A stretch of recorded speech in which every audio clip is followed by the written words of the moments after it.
রমজানের সাহরি এবং ইফতারে কী ধরনের খাবার খাওয়া শরঈ এবং স্বাস্থ্যগত দিক থেকে বাঞ্ছনীয়?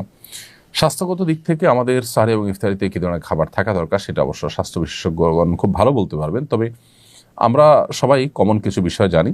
তার মধ্যে থেকে একটা হলো যে ইফতারিতে খুব বেশি ভাজা পোড়া এটা আমাদের স্বাস্থ্যের জন্য মোটেও ভালো নয়, এবং এটার কারণে অনেক অস্বস্তিতে আমরা ভুগতে হয়। এর কারণে আমাদের তারাবি, আমাদের রাতভর জেগে ইবাদত বন্দেগী, অন্যান্য এক আমল করে, এমনকি দিনের বেলা রোজা রাখাটা অনেক সময় কষ্টকর হয়ে যায়।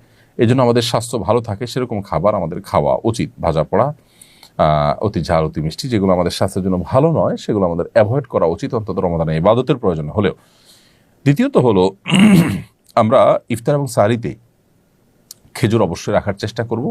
এটাতে প্রচুর পরিমাণ খাদ্যশক্তি, এনার্জি যেমন রয়েছে, এমনিভাবে এমন সব খাবার রাখবো, দেশীয় ফল এবং অন্যান্য খাবার যেগুলো সুফল আমাদের শরীরে নানাভাবে ইনশাআল্লাহ আসবে। বিধে আমরা সেদিকটাকে বিশেষভাবে খেয়াল রাখবো, মনোযোগ দেব ইনশাআল্লাহ। এবং খুব বেশি আপনার উদরপূর্ণ করে খেলে ইবাদতবন্দি করতে অসুবিধা হয়, সেটা অস্বস্তির কারণ হয়, সেটা আমাদের স্বাস্থ্যের জন্য খারাপ হয়, এবং শরীয়ত ও শিল্পের জন্য আমাদেরকে নিরুৎসাহিত করেছে। সেজন্য আমরা চেষ্টা করব যে সাহরি ইফতারিতে খুব বেশি উদরপূর্ণ করে না খেতে।